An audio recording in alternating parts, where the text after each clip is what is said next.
What's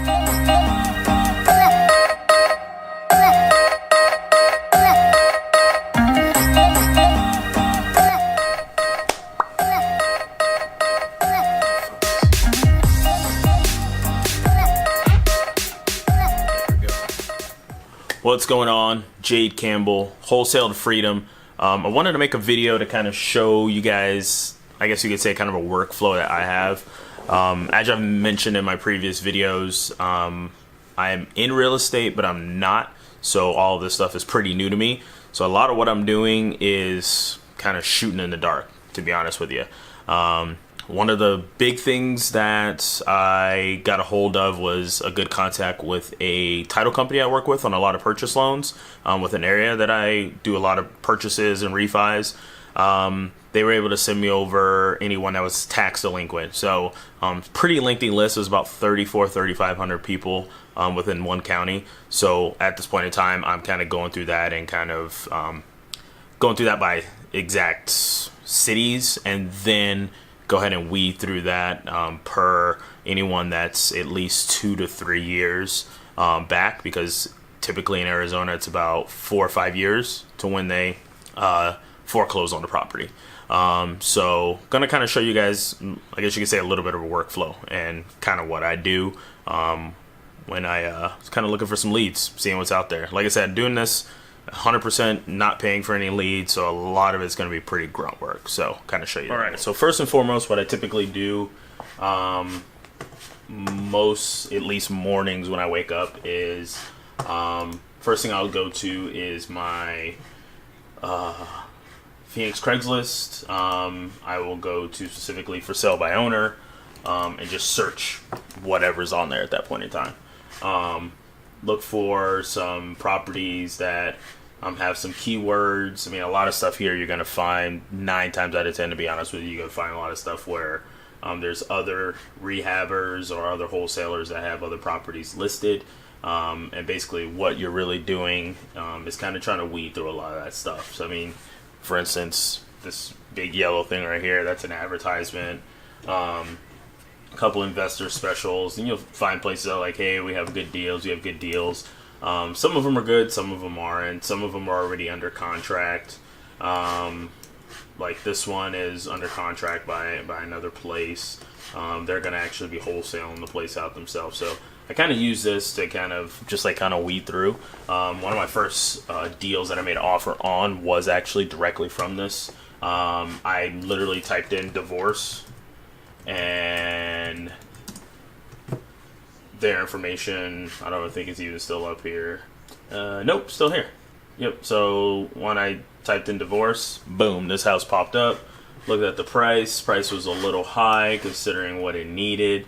So I kind of scrolled through it. I know this area very well, and I know how basic the home is right now is not going to be the best way to get top dollar. So I offer them a price. At this time, they haven't technically denied it, but they do have a couple other people that are in the area looking for properties.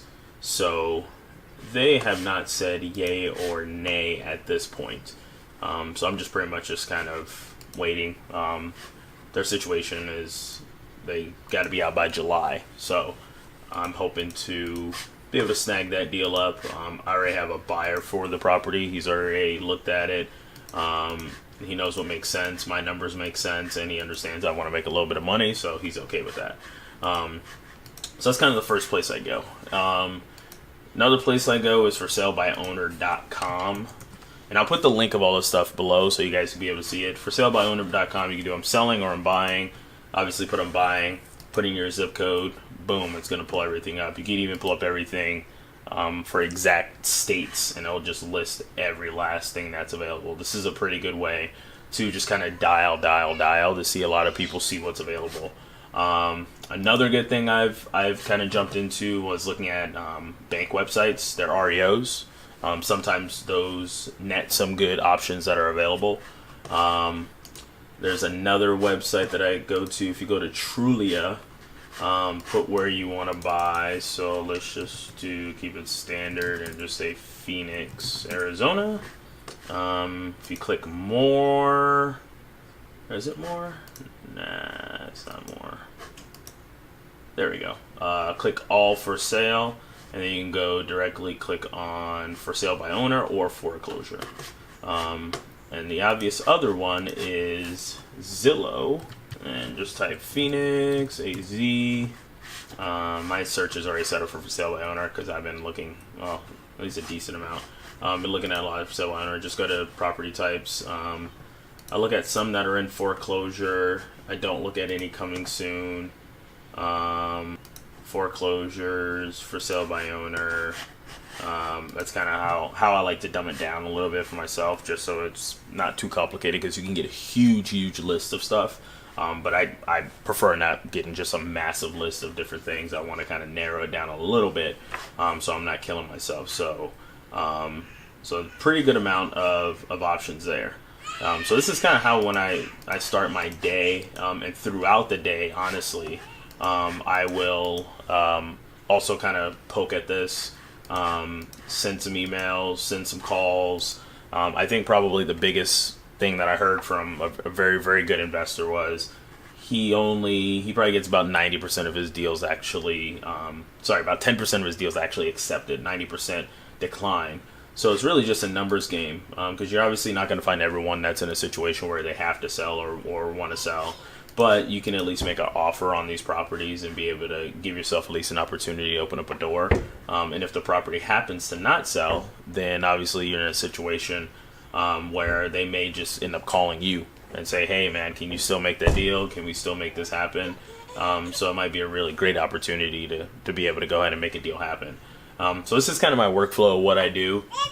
I'm going to make another video of kind of my process of started getting things up with marketing.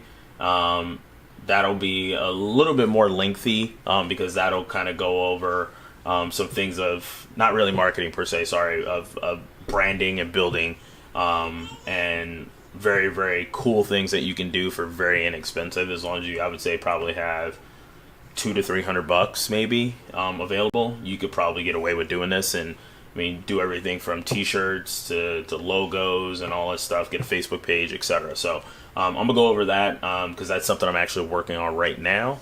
If you can see over there, that is my to-do list of things. So which actually on that to-do list is YouTube. So once I get my logo done, then I will be able to put that up on the YouTube channel and whatnot. I have Facebook page, postcards, and then the logo itself. So if you guys are really interested in the information I'm going over, like I said, my videos are going to be pretty raw in terms of from start to finish, and kind of showing you guys what I'm going through, what I do day to day. But if you do like anything on here, thumbs up. If you want, please subscribe. It definitely helps me out. Let me know that I'm putting out good content that you guys want to see. And also, if you have any questions, like I said, I'm in the mortgage industry, so if you guys have any questions, I can definitely help you out. I'm not on the real estate side, but I've been doing the mortgage stuff for about 12 years, 13 years now. So my knowledge of a lot of things when it comes to that, just naturally being in the process of mortgages in general, I can definitely be able to answer a lot of questions. So if you guys need anything else, peace.